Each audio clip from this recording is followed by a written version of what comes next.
విషయంలో టీడీపీ నేత సబ్బం హరి మాట్లాడుతున్నారు. ఇప్పుడు లైవ్ చూద్దాం. ఒక తెలుగువాడిగా ఈ రాష్ట్రానికి ఏ పనికొచ్చే పని చేయాలని నా అభిప్రాయం. మిగతా వాళ్ళు వేరేగా మాట్లాడొచ్చు, అది వేరే విషయం. సో ఏంటని అనుకునేటప్పుడు నేను కూడా తెలుగుదేశం పార్టీ తరపున నిలబడాలని, ప్రచారం చేయాలని, చిన్న ఉపయోగం ఉన్నా సరే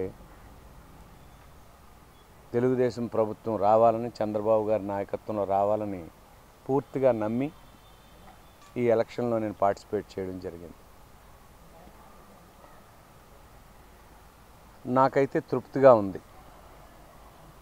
ఇంచుమించుగా నేను ప్రతి గ్రామం టచ్ చేశాను.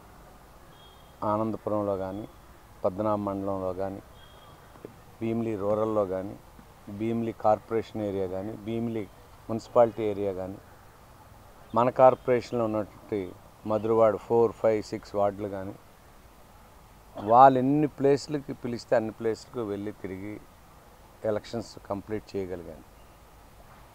ఖచ్చితంగా కొట్టొచ్చినట్టు మహిళల దగ్గర నుండి తెలుగుదేశంకి సంపూర్ణ మద్దతు లభించిందనేది నా అబ్జర్వేషన్. సంపూర్ణ మద్దతు, మెజారిటీ.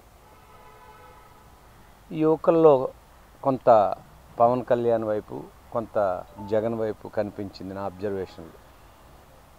మరి 18 to 30 years లోపు ఉన్నటువంటి వాళ్ళు మెజారిటీ పవన్ కళ్యాణ్ వైపు, జగన్ వైపు కనిపించారు. సో మరలా 40 నుండి 75-80 జెంట్స్లో స్ప్లిట్ కనిపించింది. ఎక్కువ మంది మెజారిటీ తెలుగుదేశం వైపు, కొంతమంది వైఎస్ఆర్సీపీకి, జగన్కి ఒక అవకాశం ఇవ్వాలనే భావన వాళ్ళలో కనిపించింది. ఎందుకు ఇవ్వాలనుకున్నారో వాళ్ళు చెప్పాలి. నా ఈ అబ్జర్వేషన్లో ఖచ్చితంగా 23వ తారీఖు కౌంటింగ్ అయిన తర్వాత నాకేమైనా ఎప్పుడు మాట్లాడినా నా దగ్గర సర్వే రిపోర్ట్లు ఏమి ఉండవు.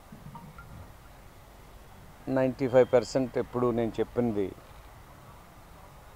జరుగుతూనే ఉన్నాయి గత 10 ఏళ్ళుగా. సో ఈ ఎలక్షన్లో ఆంధ్రప్రదేశ్ ప్రజలు మరొకసారి చంద్రబాబు నాయుడు తెలుగుదేశం పార్టీకి పట్టం కడతారని నాకు అనిపించింది.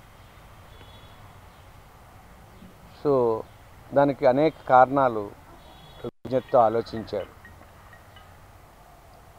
నేను కూడా 4-5 సందర్భాల్లో మాట్లాడాను. మీ వరకు రాలేదు. ఎలక్షన్లో ఏదో మారుమూల గ్రామంలో జరుగుతుంది. రాష్ట్ర విభజన జరిగినప్పుడు పార్లమెంట్లో నేను ప్రత్యక్ష సాక్షిని. ఎంత అధ్వాన్నంగా, ఎంత అన్యాయంగా రాజకీయ లబ్ధి కోసం తెలుగు ప్రజల్ని విడగొట్టినటువంటి సంఘటన ఇంకా నా మదిలోంచి చెరిగిపోలేదు. ఎప్పుడొచ్చినా ఇది నేను ప్రస్తావిస్తూనే ఉంటాను. బహుశా జీవితాంతం ఇది ప్రస్తావిస్తానేమో. నేను ఒక 50-60 ఏళ్ళు కష్టపడి సంపాదించుకున్నటువంటి, నిర్మించుకున్నటువంటి హైదరాబాద్ ఈ తెలుగు వారందరి తాలూకా కంట్రిబ్యూషన్ రాజధానిలో ఉంది. అన్ని రాజధానులాగే ఆంధ్రప్రదేశ్ హైదరాబాద్ రాజధాని గురించి భారతదేశంలో ఒక 3-4 రాజధానుల్లో హైదరాబాద్ కూడా ఒకటి.